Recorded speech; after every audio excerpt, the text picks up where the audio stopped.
while since I've done a Q&A, and you guys always ask such great questions, so I put up a question box on my Instagram this morning, and you guys left me some great questions. Some of them are gun related, some of them are more personal questions, but we're gonna get into it and I'll answer these questions.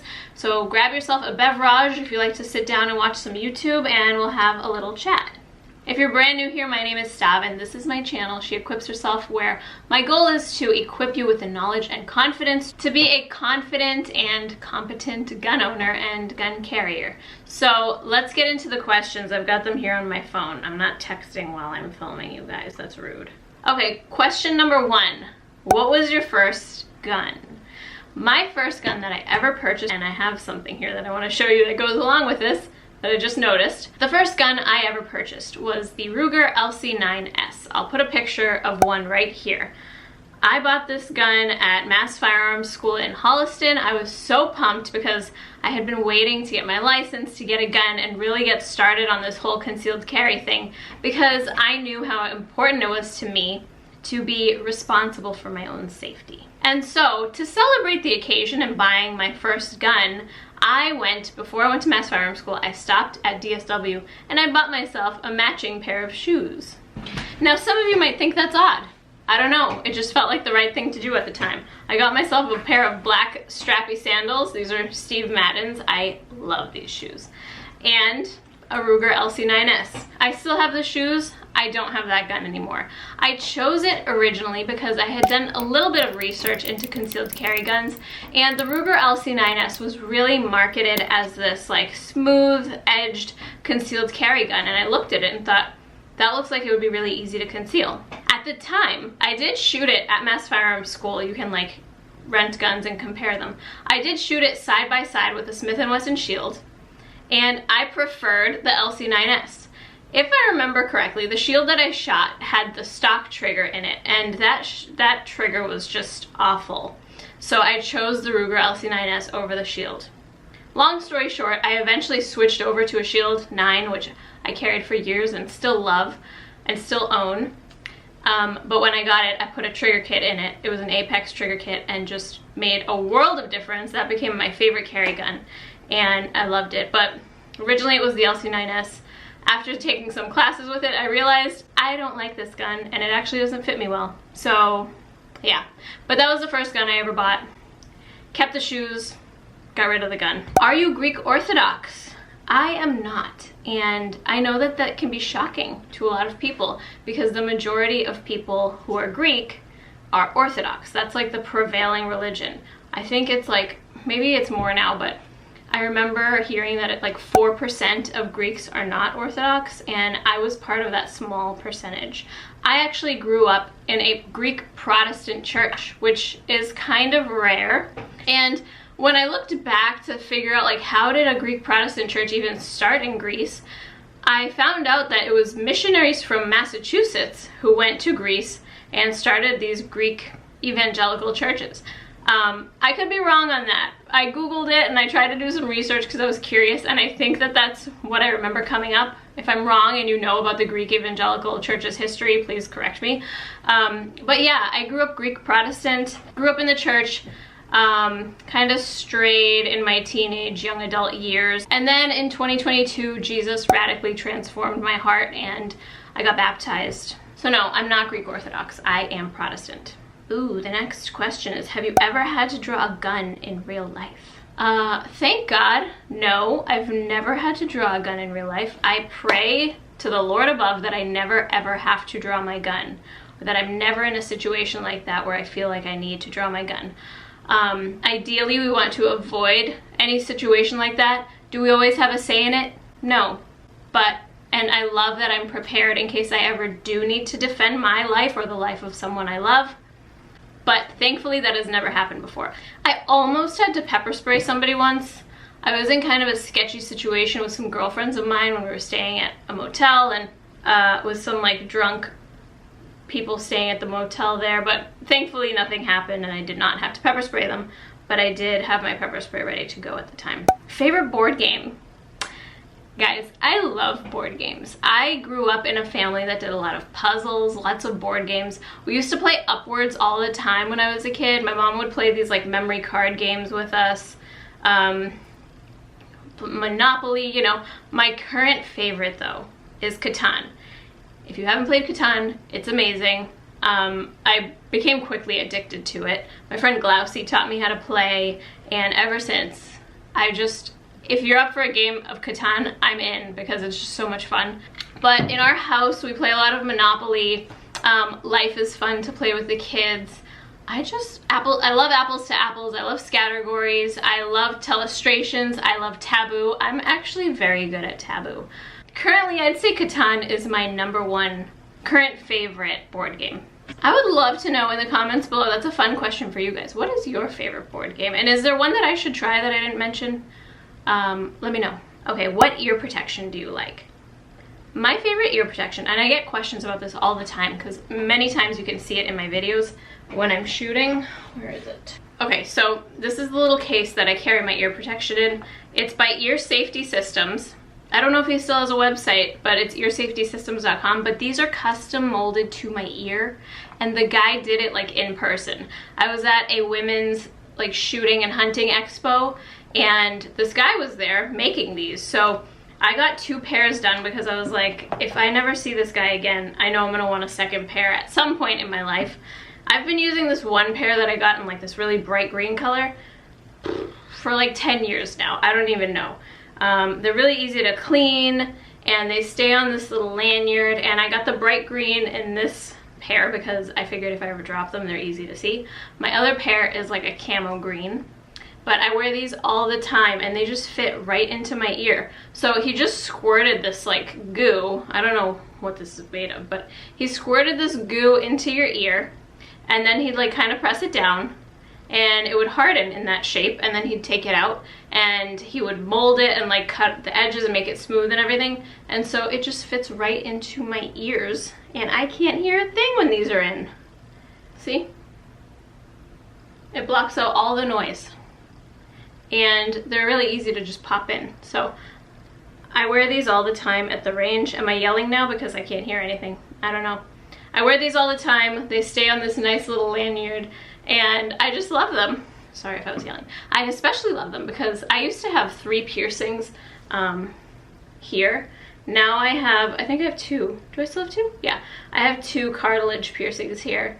And wearing earmuffs was just really uncomfortable because it would press up against my piercings, and it was just really uncomfortable. But these are a fantastic solution. And also I don't have to have my hair like underneath the muffs. I just really prefer these. If you can find someone near you who makes these, that's great. Or if you can learn how to do it and then make them for people around you, that's also great. But this is what I use. These are my favorite. I'll never go back to anything else, and hopefully I'll never ever lose these. How to stop shooting low left. Now, my husband and I did a video that is one of my most popular videos on this channel, and I think we called it like handgun accuracy or something. I'm gonna link it up here. I think it pops up on this side, and you guys can check that out. But we talk a lot about this problem in that video and how to fix it. A lot of times if you're shooting low left, it's a problem with your trigger control. That's probably like the #1 issue that causes a low left grouping. Could it be your gun? Maybe. But if you practice a few drills that we go over in that video, you can see if it's your trigger control that's the problem, causing you to shoot low left. So definitely check out that video. It's super helpful, and my handsome husband's in it, so you get to see his face. What do you give your dogs for fleas and ticks? Okay guys, I'm on this like crunchy dog mom journey. I feed my dogs raw meat, raw organs, raw bones. Like they're on an all raw diet. Can I say that on here? The word that rhymes with vaccines. I'm not sure about those still. I'm kind of on the path of like, I never want them to get those shots anymore because of what I'm like learning about how bad they are and the lies and misinformation around that. So when it comes to like flea and tick stuff, that's also sketchy to me because I know that they're just full of toxic chemicals and like that they can cause like neurological issues, and it makes me really sad. But we basically live in the woods, and there are ticks all up in there, and I've found ticks in my bed. I've found ticks like on me because the dogs dropped one in the bed and then it climbed onto me, and I just can't handle that. So we have flea and tick collars that we use for our dogs. They're the Seresto collars. I tried like a more natural collar and it didn't work. We also used to do the Advantix drops, like the ones that you put on their neck and back. Mila was fine with those. Mila is my 40-pound beautiful girl. We got her first. She's 5 now. She was fine with those. We used them her whole life. Wyatt, though, who we got 2 years later after we got Mila, this is Wyatt, he's so cute and handsome, he was really irritated by those drops. Like, I would come to put them on his back and he would flee. Like, he would run away. He hated them. He'd like rub on things for a day after, so I could just tell it was bothering him. So we stopped doing the drops for both of them. We got the collars. They last like 8 months, which is perfect. And so I feel like that's not as bad because I don't see like an actual irritation happening to their bodies the way I did with the drops on Wyatt. So that's what we're currently using. If you have a better solution, please let me know. But I really can't do like the ticks and fleas in the house. It's just not gonna happen. Do your stepsons know how to shoot well? So if you are new here, you might not know, I have 2 stepsons. They're currently 11 and 13 and they're both giants. I'm gonna be the shortest person in our family very soon. And yes, we take them shooting occasionally, probably not as often as we would all like. They definitely enjoy it. They're very safe. Like, we've been teaching them since they were little how to safely be around firearms because that's such a big part of our lives. And I think it's so important for every kid to know what they do if they ever encounter a firearm. Obviously, we're very diligent about supervising them when we do take them shooting, but they do enjoy it, and hopefully as they get older, it'll be something that we do more as a family. Where would you like to travel to? Number 1 on my list, and I'm not allowed to go there right now because my husband says it's unsafe, and he's probably right. I would love to go to Israel, to go to Jerusalem, to go to the Sea of Galilee, to go to all the places where Jesus walked, to do, you know, they do hikes up Mount Sinai, like a sunrise hike up Mount Sinai. If I knew I was gonna die like a month from now, that's where I would go. That's the number 1 place I want to go. I want to walk where Jesus walked. I want to go to these places that I read about in the Bible and see all of the places that he actually walked in. Like, how cool is that? Even to see like the places where the apostles went. Like, my aunt and uncle are in Greece right now and they did a tour of some of the places where the apostle Paul was. It's just so cool. Like, there's nothing more interesting to me than the Word of God and the life of Jesus, and just to walk in his footsteps would be the coolest thing ever. The closest I've gotten to something like that is a few months ago when my husband and I went to the Museum of the Bible in DC, and they had the Megiddo mosaic on display, which, if you don't know about it, look into it. It's super interesting, but it's basically the earliest depiction they have of something that says that Jesus Christ is God himself in this mosaic that was like an early place of believers gathering after Jesus Christ was resurrected. So it's just really cool to me. I would love to go to Israel and do one of those tours that they have, but I think it's just probably not a good time right now. I don't know if it's ever going to be a better time. Hopefully I'll get to go someday. Which gun do you carry the most? Okay, this is a great question because my carry gun is right here. This is my current carry gun that I've been carrying every single day for about a year now, ever since we got these. Maybe it's been almost a year, 10 months. This is the Smith & Wesson M&P Bodyguard 2.0. I love this gun so much. It's empty, just so you guys can see. Just so you guys can see. It fits my hand perfectly. Look how slim it is. It's tiny. So easy to carry, but also so easy to shoot. Like, it's such a great gun to shoot. It's fun to shoot. Your hands don't hurt after. It's super accurate, reliable. It's just, she's the cat's pajamas. We love her. You probably saw this in a video I posted recently. I got the Bodyguard 2.0 carry comp, which has this compensator on the front. Just reduces the muzzle flip and makes it a little, even like a little more comfortable to shoot. Even though this was already like pretty perfect, this is just a slight improvement. It has better sights. So I need to shoot this more just to get more rounds through it, make sure it's really reliable before I start carrying it. But I'm gonna start carrying this once it proves itself. But for now, I'm just carrying the regular Bodyguard 2.0. I absolutely love it. If you're looking for like a small gun that's also a great shooter, like you'll enjoy shooting it, it's easy to carry, it's the best carry gun for me right now. I've been hearing more about lead exposure with guns lately. How to be safe with that? Well, first of all, yes, if you shoot a lot, your lead levels are probably gonna go up, and lead is really bad for you. It like gets into your bloodstream and it's hard to get it out once it's in. Like if you work at an indoor gun range, your lead levels are probably a lot higher than you think.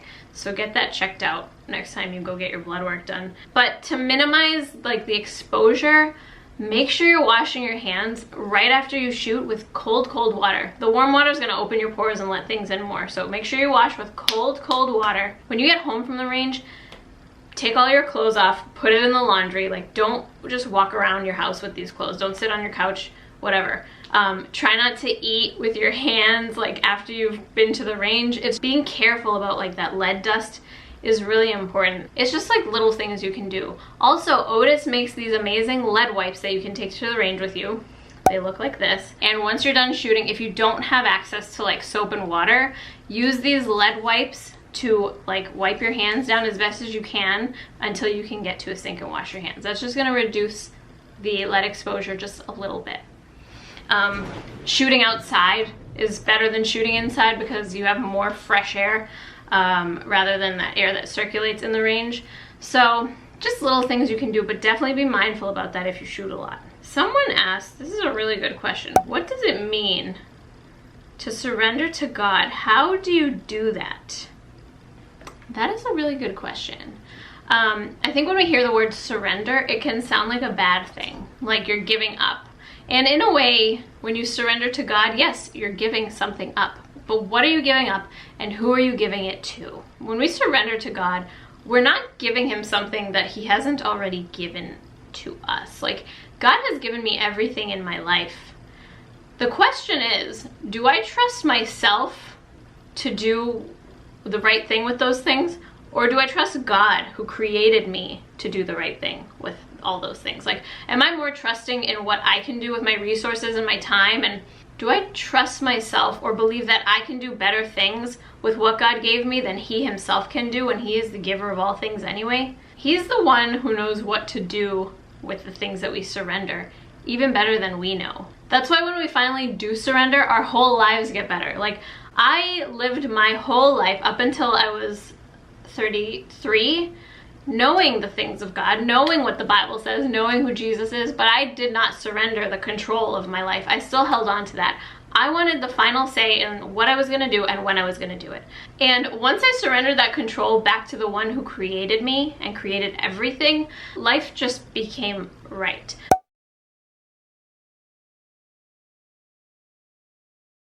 Until then, I had this like tension in my life and wasn't completely fulfilled, and I didn't have that transcendent joy that comes from knowing the Lord and surrendering to him. After I totally surrendered everything to him and I said, God, my life is in your hands. Like, you do with it what you want. He could start his work in me, and he gave me a new heart. And that's why it feels so good when we finally do surrender, because he's the one who knows what to do with it. We don't know. We try to figure things out on our own and do what, like people say, follow your heart. Don't follow your heart. The Bible says the heart, what does it say? The heart is a restless evil, and who can know it? Something like that. I'll put the verse right here. Once we surrender our lives to the Lord, he gives us everything we need. There's like this, I can't remember who said this, but there's like a God-shaped hole inside everybody, and we're always seeking to fill it with something, but it's never gonna feel right until we fill that space with the Creator himself. So if you're kind of in that place where you're struggling, like, I don't know if I want to surrender to the Lord because I want to do my own thing, maybe sin really has you in like a chokehold, which it really does. Like, when we're in sin, the Bible says we're slaves to sin. You're not just like sinning every once in a while. You are a slave to that sin. It is controlling you. And once we give that all up to the Lord, he breaks those chains and sets us free. So I hope that answers your question. That's the last question I'm going to answer for today. If you guys have more questions, you want to leave them down in the comments. I can do a second part to this Q&A soon. But for now, I hope you enjoyed that little Q&A, and I'll see you in my next video. Stay safe. Bye.